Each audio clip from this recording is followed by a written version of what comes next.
Ladies and gentlemen, a very warm welcome to Addis Dialogue. Now, as we speak, Ethiopia is turning a new page with natural gas production underway and the Grand Ethiopian Renaissance Dam powering up. So hopes for Ethiopia's economic transformations are rising. And backed by the indigenous philosophy of Medemer for unity, self-reliance, and togetherness, as well as synergy. Is this the moment that Ethiopia's economy is really taking off? We're going to find out. And I'm so honored to be joined by Dr. Constantinos Berhutesfa, who is an economist with a great deal of expertise and knowledge in the area. I'm your host, Shifa Raulak. Do stay with us.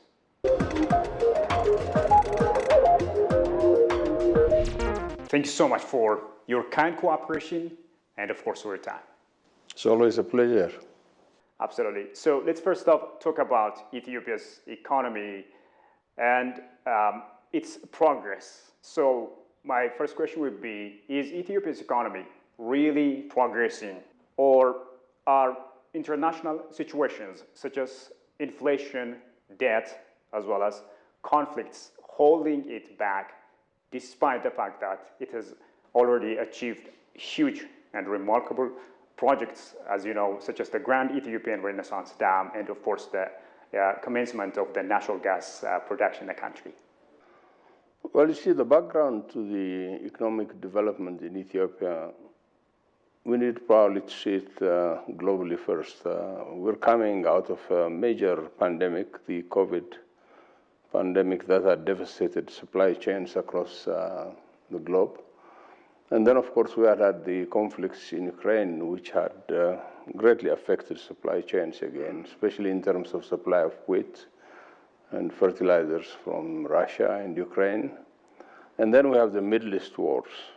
Of course, coupled to it, we have the instability within Ethiopia itself, and our neighbors are not in good position. Sudan, Somalia, South Sudan have their own issues, and therefore, amid this, the Ethiopian economy has gone through a major test in the past few years.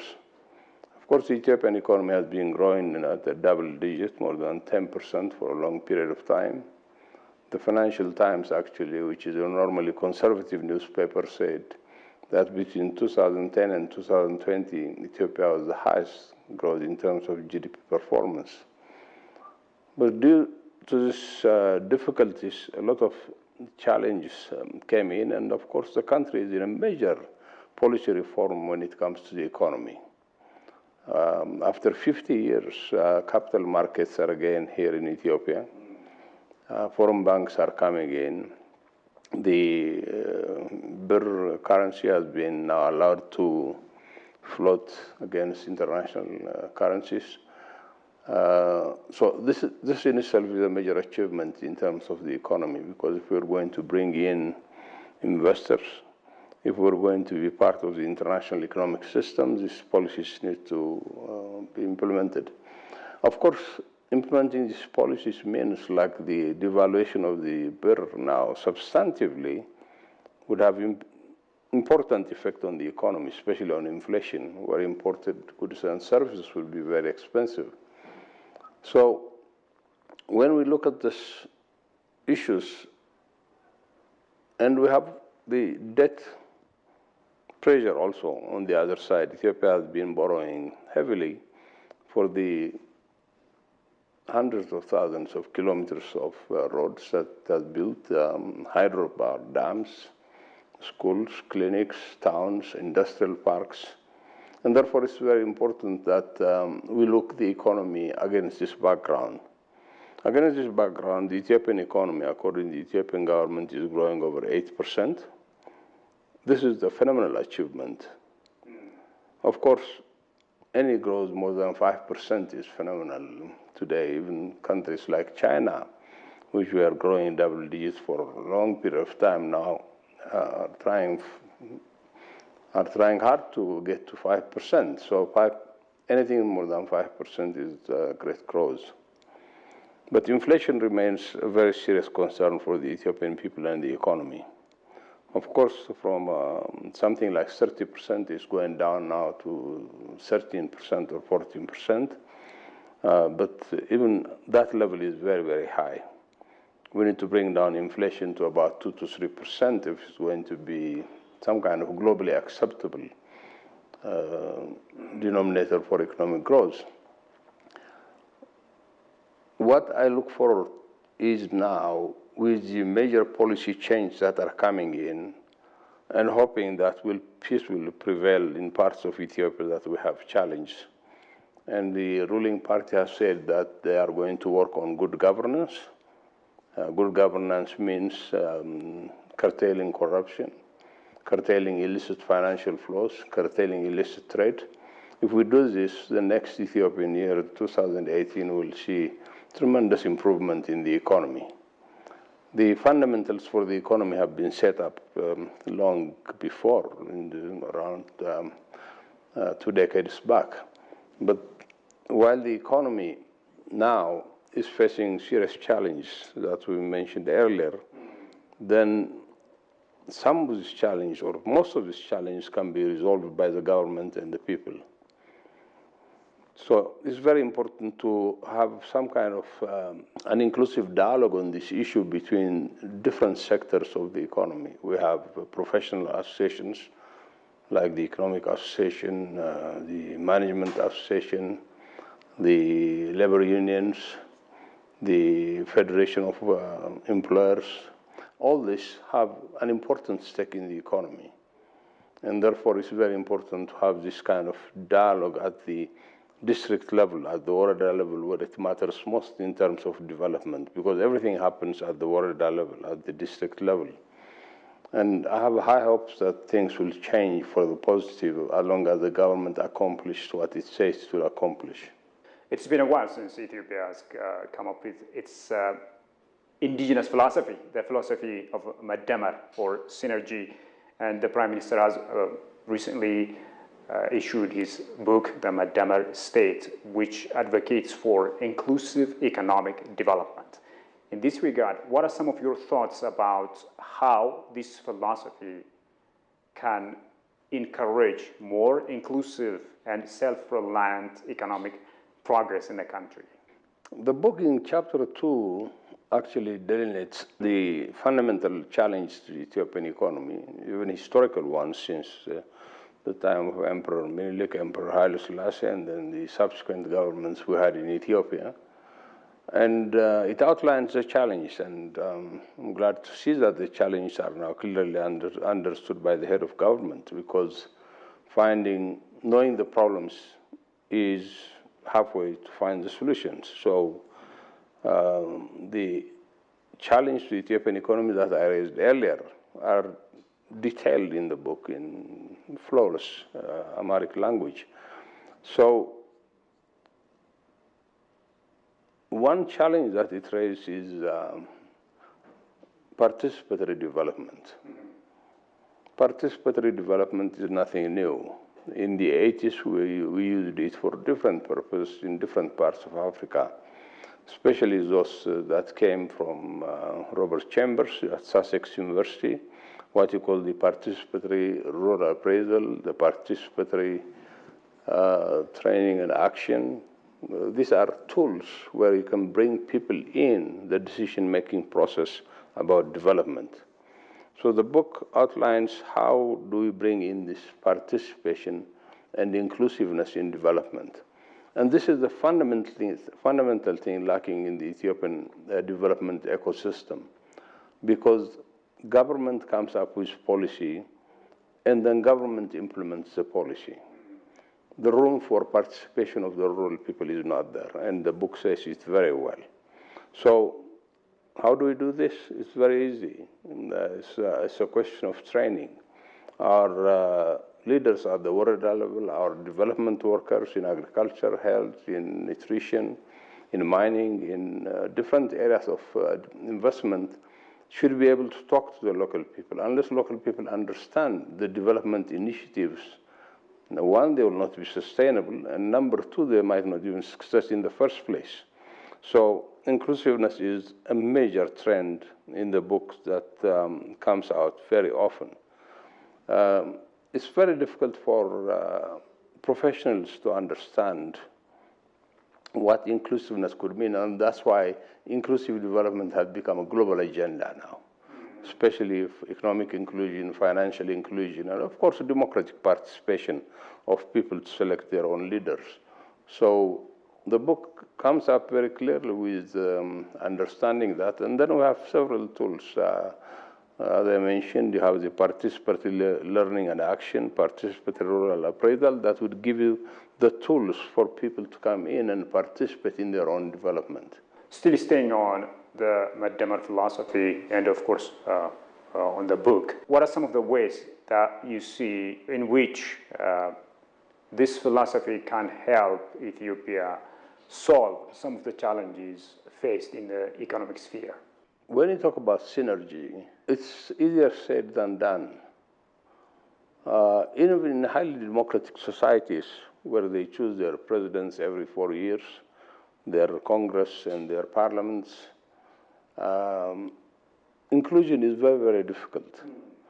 But if you take some countries that have grown tremendously over a short period of time, like China, every policy that's designed has to go to the lowest level of society, what we call in our country, Kabales, Iddir, or Mahabar, and people discuss it.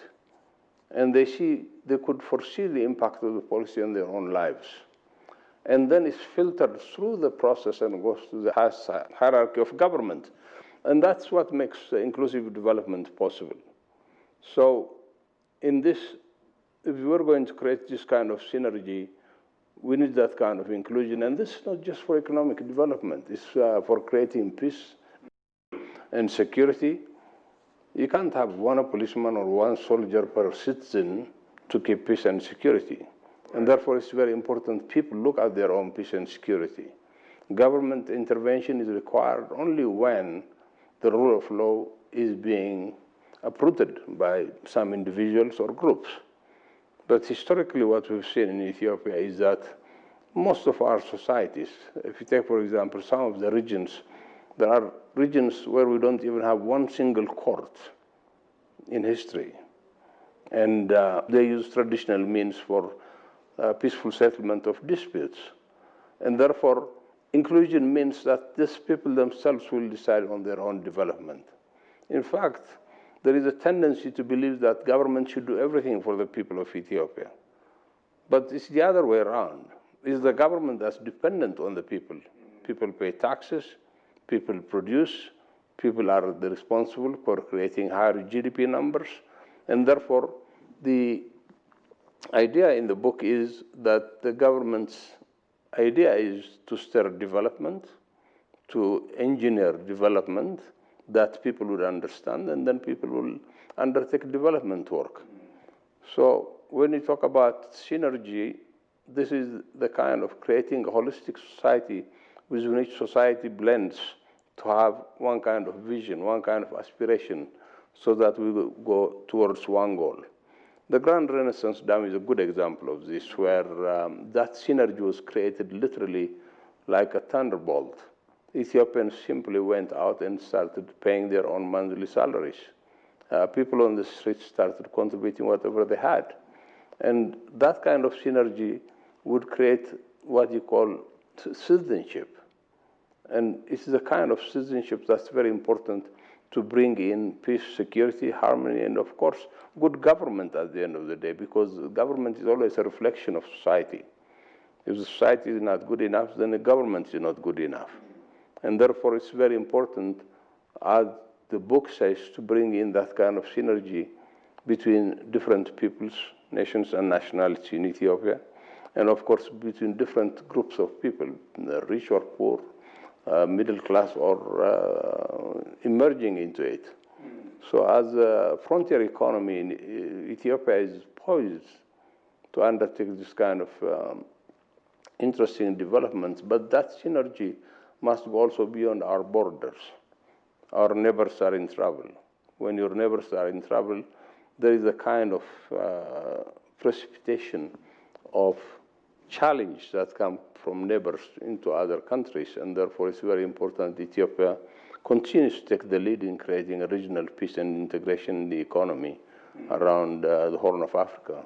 What are some of the lessons that other African countries can take from Ethiopia's philosophy as discussed under the Medemer state? Yeah, there are historical roots for this. Ethiopia has been very active in the foundation of African unity, in the foundation of the Economic Commission for Africa of the United Nations. And therefore, the synergies that we seek is peace and security. Of course, the Ethiopian national foreign policy and security policy is enmeshed within the Horn of Africa, where our neighbors should have peaceful coexistence with us. And not only that, we're also doing much more for the African integration work, like the Renaissance Dam is going to produce electricity for other countries. Already we're exporting electricity to Kenya and Djibouti and Sudan. And therefore, this kind of relationships you have with your neighbors is very important because, one, it promotes economic development, and number two, the fact that there is peace means there is economic development and human well-being. And at that point, I think it's important to note that, if there is no peace, economic development will only be limited to few rich people who are going to benefit from conflicts. And therefore, it's very important to look into how that inclusive development could come under a peace and security domain that is quite inclusive. I'm so glad that you also raised the Grand Ethiopian Renaissance Dam, the flagship project that Ethiopians from all walks of life contributed in one way or the other for the realization of this huge hydroelectric power project. From economic point of view, Doctor, what are some of the benefits that Ethiopia can reap? And also, what are some of the benefits the regions in the Horn of Africa can benefit from? Well, the Grand Renaissance Dam is going to be very important. Of course, it will generate electricity, and 60% of our population doesn't receive electricity.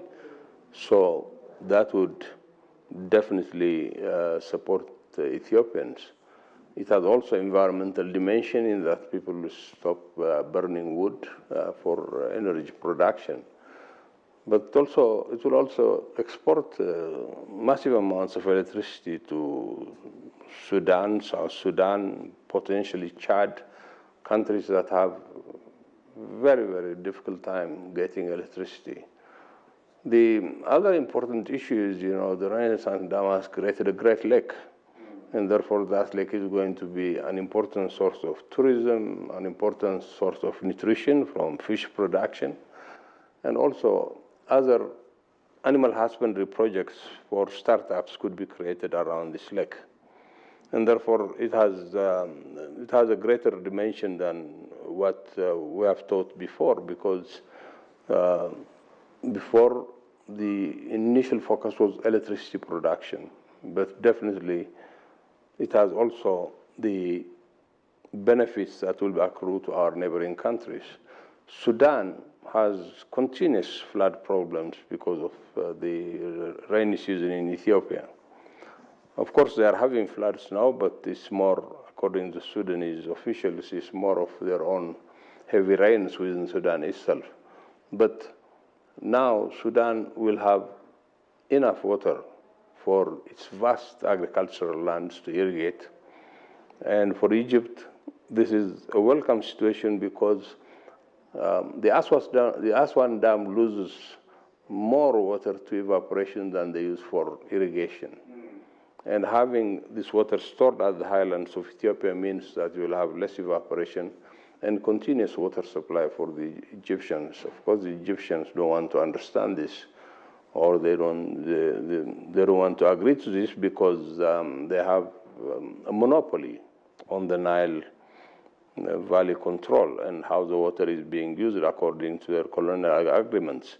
But definitely, in time, we'll come to a peaceful conclusion to these things because the Egyptians will understand that this will be also to their benefit.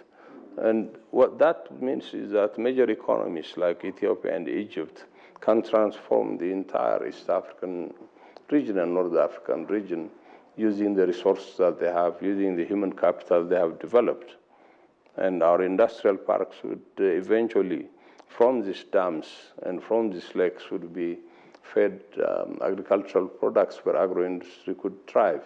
So the Grand Renaissance Dam, for me, is a game changer. We paid sacrifice for it, but definitely it was worth it. Of course, game changer indeed. On the other side, Ethiopia has also launched its first phase of natural gas production, which is also good news for this East African country. What are some of your overall observations from economic point of view as an economist?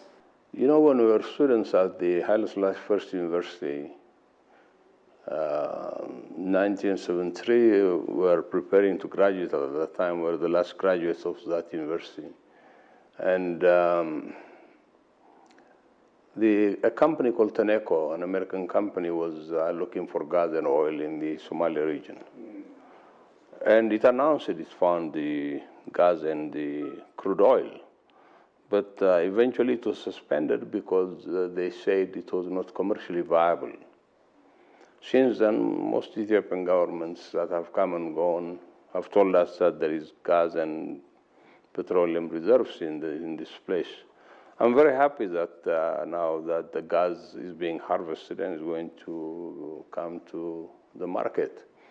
According to the media reports I have heard, about 111 million liters have been already harvested, and this is an important thing.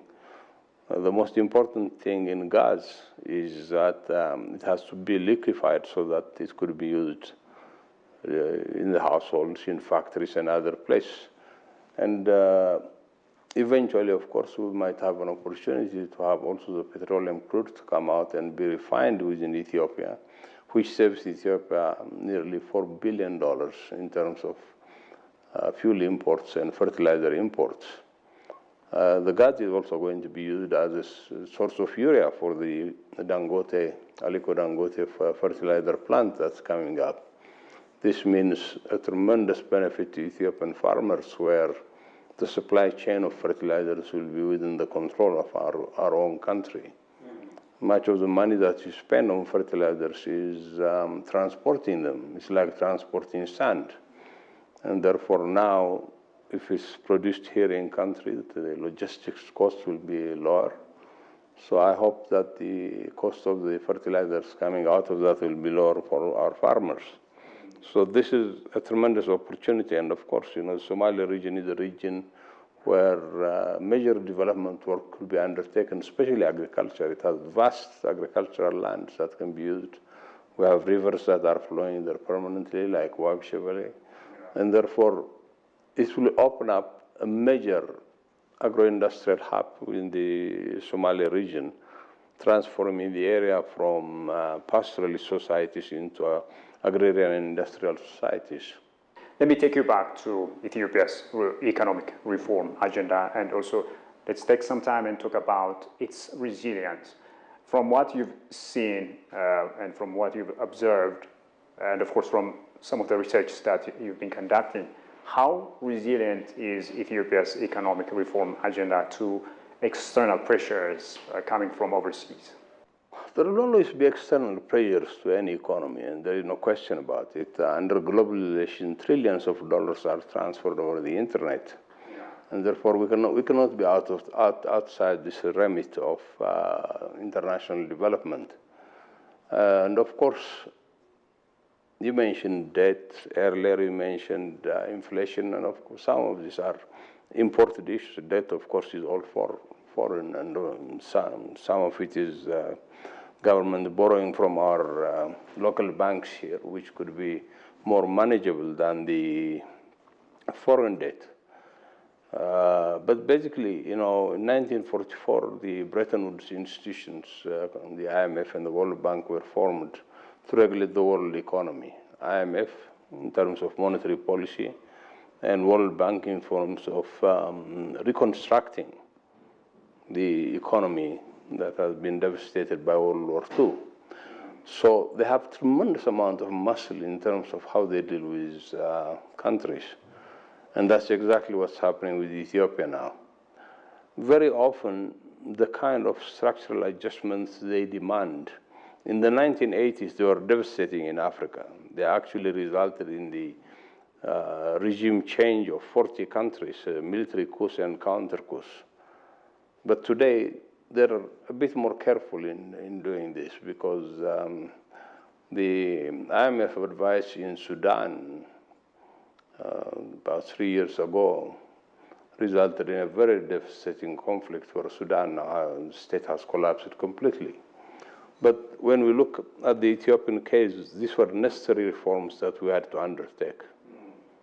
These reforms were proposed in 1991 when the EPRDF replaced the government in a major symposium that we had organized at the time in creating a market-based economy.